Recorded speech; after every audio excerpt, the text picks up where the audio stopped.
All right, everybody, what's up? How you doing? So, what we're about to do, we're about to go around the vehicle and do an appraisal on it. And when you're appraising a vehicle to trade in, there's a few things you want to do. The first thing you want to do is look at the vehicle and check it out. So let's do that. So what we're looking at here is a Chevrolet Silverado. You want to check out the tires. Yeah, still got rocks in the tires, so got tread, not new tires, but not bad. You got Firestones on there. You know, got a little scuffage going on, got a little broken mirror here. Now, one advantage of this truck is it is a crew cab truck. So you got 4 doors, that's a good thing. And you got the Z71 4-wheel drive, another good thing. There you go. It's got the tow package and all that. So those are things to pay attention to. This works, that's good. Then you want to look at the actual clean, holy macaronis. It's so windy today. Yeah, there you go.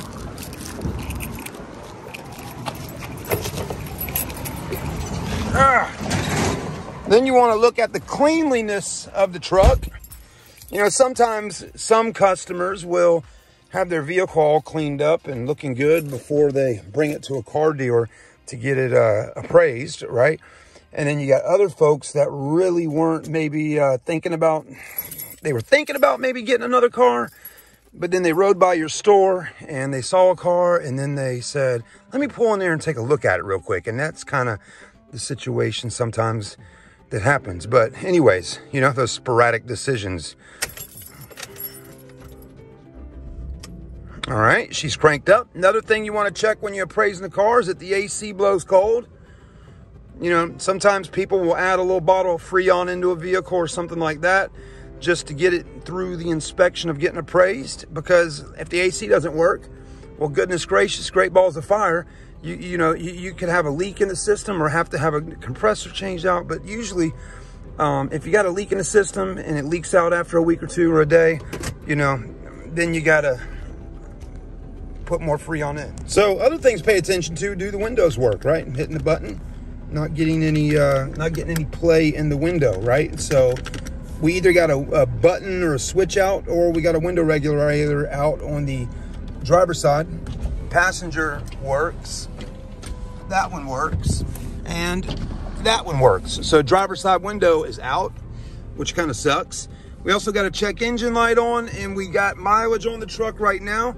And another thing, folks, just so you know, okay, when you're out there appraising vehicles, never pay attention to this, okay? As you can see up there, it says the oil change is due at 165,041, right?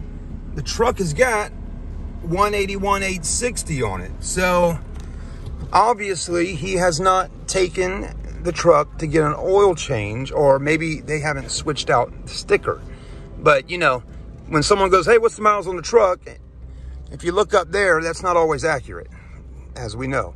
The other thing to pay attention to on Chevy Silverados is the transmission. This is a 2009, and you know, Silverados have been known to have transmission problems, right? So I've done some videos in the past figuring out if a transmission is slipping or whatever. You can feel it in the gas pedal sometimes when shifting through the gears. You can feel a little something out of place, but you can also feel it just in general if it's gotten bad. But let's go ahead and do it. Give it a little gas. Right now feels okay. Again, a way to really tell too if you got some transmission issues. Basically though, the main thing is the shifting of the vehicle, how it shifts through the gears. That's important.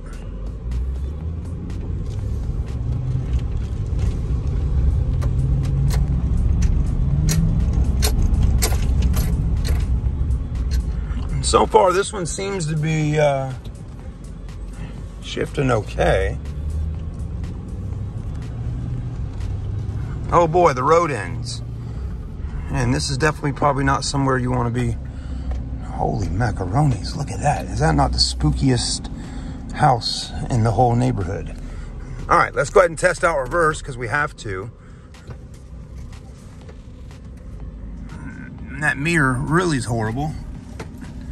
So, yeah, you check out all those things.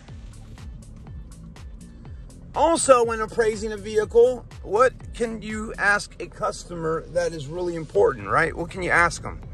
Well, you need to definitely ask them, do you still owe money on your truck, right? And if you do you know what your payoff is? So, you know, that was one of the first things I asked the guy. I said, hey, do you owe anything on the truck? Do you got the title to it? Yeah, I still owe money on the truck. Oh, how much?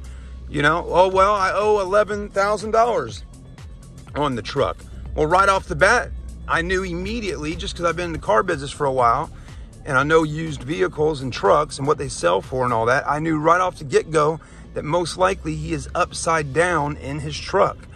Now, you may wonder, you know, well, why am I upside down on my truck? Well, let me tell you why you're upside down possibly on your truck. Possibly because you didn't put a whole lot of money down on it. Also, because the interest rate may be really high on the car loan, and also depending on how long of a term you had set up for when financing a truck. In this person's situation, he signed up for a 60-month loan, you know, at like $480 a month. So that tells me that, yeah, he's upside down. He owes around 11, and in reality, this truck trade-in right now is probably $7-8 grand. For an 09 Silverado crew cab 4-wheel drive.